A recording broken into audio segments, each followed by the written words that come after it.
He came back from the Sky Island with one thought: find the Greymanes. Everything else, the cosmic balance, the fraying abyss, the weight of what Alustin had asked of him, all of it could wait. First, he needed his people, so he started following rumors. And Rumours and Hernand had a way of leading somewhere complicated. The knight was present in the square with a purpose, asking the kind of questions that had a bounty attached to them. Kliff approached. The goons moved first. Muirden's bounty, they said. Easy money standing right in front of them. Kliff looked at them and asked, "Is your life worth so little?" The knight stood up, introduced himself as Matthias, and apologized for his men. He was not here for the bounty. He was here because he had spent a long time wanting to know what a Greymane was actually made of. And now one was standing in front of him. He issued a challenge, a duel, right there in the square. Kliff had no reason to refuse. Greymanes walk their chosen paths, even when death is staring them in their face. That was not a performance for the crowd gathering around them. He parried the opening attack and landed 2 hits before Matthias adjusted. The knight was good. He swept Kliff off his feet before a 3rd hit could land. Then the pump kick came, knee to the face, hard. Kliff hit the ground and the crowd reacted. But Kliff was already watching, not just absorbing the blow, but filing it. The angle, the timing, the weight distribution. The move existed in his body now, even before he had stood back up. Matthias kept swinging. Kliff kept waiting. There is a particular discipline in that, in absorbing pressure long enough for the right moment to appear rather than swinging back out of pride. Most men cannot do it. Kliff had been trained for it. The opening came, the same move, the same timing, back at its owner with interest. Matthias hit the cart and the crowd went quiet. Kliff was already on him, hitting, pressing, not letting the disorientation settle. And when the moment was right, he brought his shield down across the knight's head. Matthias went unconscious. When the knight came around, he looked at Kliff and finally understood that there was no contest. It was an honor to duel a Greymane. Kliff said nothing that needed recording. The respect between them was mutual and wordless and complete. They walked away from each other, just 2 men who had tested each other and come out of it with something they did not have before. Someone else had been watching too. A man stepped forward from the edge of the crowd. Formal bearing, measured eyes, the kind of man who chose his moments carefully and had chosen this one deliberately. He introduced himself as Barden Midler, Marshal of Hernand, servant of Marquis Circus, Lord and Steward of this land. He had a request. Brigands, Midler said, running rampant across the region. Every attempt to contain them had failed. He believed there was a powerful benefactor pulling the strings, but no evidence, no trail, no way to pursue it through official channels. He needed a Greymane, and one had just made himself very visible in the town square. Kliff's answer was immediate. My priority is finding my comrades. Midler did not flinch. He had anticipated this. Marquis Circus, he said, was a generous lord.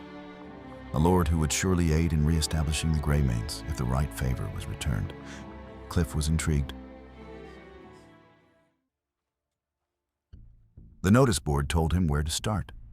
Cattle stolen, sheep taken, multiple farms were hit. Kliff started pulling on threads. The first thread led to Bremer, a cattle herder who had lost everything. House blasted to splinters, cows gone, devastation of a man watching his life's work reduced to wreckage in a single night.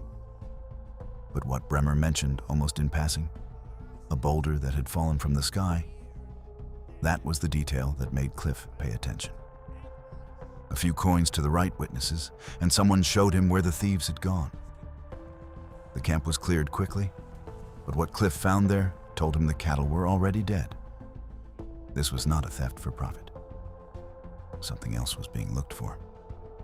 He went back to Bremer, told him the truth about his livestock, and made him a promise. He would find whoever was responsible. He went to Ibano next, an angry sheep herder with a useful piece of information. The thieves who had broken into his house were not there for livestock. They were looking for a rock that had fallen from the sky. They had been ordered to find it. By whom? Ibano did not know, and the thieves had not said. When they could not find the rock, they took his goat horns instead. The petty cruelty of men who had come for something bigger and left with nothing. Kliff found them near the river, arguing amongst themselves. They attacked when questioned and paid the price. The camp told him two things. First, there was a paymaster somewhere behind this. Someone with enough resources to hire multiple groups of men and send them all looking for the same thing. Second, that paymaster had recently stopped paying. The thieves had been abandoned for it. He returned with a mysterious elixir that he found to Ibano, who claimed it immediately, despite it clearly not being his. Kliff let that go. He had bigger threads to follow. The third led to William, a child. Lost his sheep the same night the rock fell from the sky, the same night the bad men came. His friends told Kliff that strange things had been happening in the area since the rock landed. Kliff found the bandit camp across the river, cleared it, and recovered a sheep. He brought it back to William. William looked at it, shook his head. That was not his sheep. But then William mentioned something that made Kliff stop entirely. Mr. Greymane, he said, was going to find them. Another Greymane in Hernand. Kliff was excited. He hurriedly followed William to where this Greymane apparently spent his time. An imposter. Drunk, loud, wearing the name like a costume that did not fit. The disappointment was immediate, and Kliff let none of it show. Because the imposter was still useful, he knew the area, he knew the camps, and he did not need to be a real Greymane to lead Kliff where he needed to go. Kliff pretended to need his help. The imposter led him to a cave just outside the village. Inside the cave, the full picture of the livestock thefts was visible. Sheep and cattle slaughtered across the floor. The lair of whoever had been running these operations. Kliff searched it carefully. One name came out of the search. The Goldleafs. When Kliff emerged from the cave, the villagers were celebrating. The guards told everyone that the Greymane had found the culprits. Case closed. The region could breathe again. Kliff knew better. The cave was the end of one thread. The Goldleafs were the beginning of another. He asked a guard about them. A merchant guild of goblins. Established, known, respected. Until their new trademaster, a figure called Hornsplitter, had taken over and turned the entire operation hostile. Something had changed in the guild's behavior, and the livestock thefts were apparently only part of it. Kliff went to the Goldleaf branch. The goblin who met him there was called Shakatu. He had the bearing of a man who knew exactly what was happening around him. There are too many ears listening. All will be revealed in time. The true monster will be revealed. And that was all. Outside the branch, a nun was crying. Bandits were heading to a healer's house, she said. The healer had the rock from the sky and would not hand it over. They were going to burn the house down. Kliff needed to hurry. He rode his horse like the wind. The house was already burning when he arrived. Locals outside, helpless, calling out that someone was still inside. A massive tree log had fallen across the entrance. No one could move it. Kliff could. The axiom force that the White Crow had given him on the Sky Island. He had not had occasion to use it practically until this moment. The tree shifted. The man inside was pulled clear. But Hubert the healer was not there. He had already been taken. The villagers gave Kliff the rock from the sky. They did not know what it was, neither did he. But they trusted him with it, and that weight was not lost on him. He followed the trail to Hubert. The healer was alive, and once he had his breath back, he gave Kliff the final piece of the picture. Hornsplitter, tyrannical, ruthless, using the Goldleaf Guild as a vehicle for his own agenda. And Shakatu, who should have been leading the guild, who would have led it differently, was currently surviving carefully inside a system he had been shut out of. The true monster, as Shakatu had said.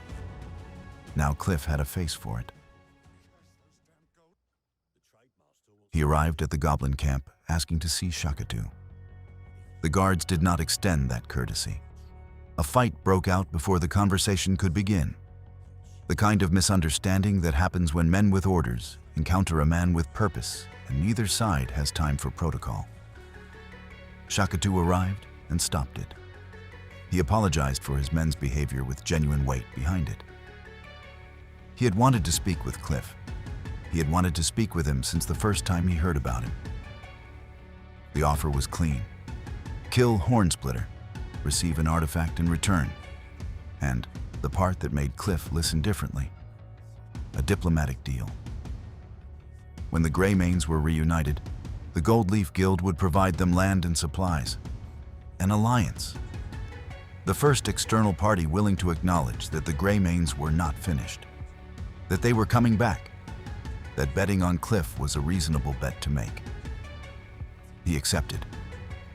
The challenge was issued in front of as many eyes as possible, deliberately, strategically, a public ending to a public tyranny. Hornsplitter accepted with the confidence of a man who had not yet met his match. Hornsplitter was strong. The kick that put Kliff on his back had real power behind it. But Kliff rolled back to his feet with efficiency. He dodged the follow-up swing, slashed Hornsplitter across the stomach, then across the face. Hornsplitter went down, coughing blood, his breath leaving him. And then something happened that Kliff had not arranged. The goblins moved toward their own leader. The people Hornsplitter had been ruling over, the guild he had corrupted, the community he had hollowed out for his own ends. They finished what Kliff had started. Shakatu picked up the crown. He swore to rebuild the trust, to restore the goodwill of the guild, to lead the way it should have been led all along. The first alliance was sealed, not in a throne room, not with ceremony, in a goblin camp, surrounded by the people of a guild finding their way back to themselves. The Greymanes had their first friend in Hernand. The next morning arrived after a long night. Hernand was beautiful in the early light, the kind of day that makes it briefly difficult to remember what the previous days had caused. A goblin messenger found Kliff with a note from Shakatu. Thanks for ending Hornsplitter. The guild hopes that the alliance with the Greymanes holds strong. And, almost as a postscript, news.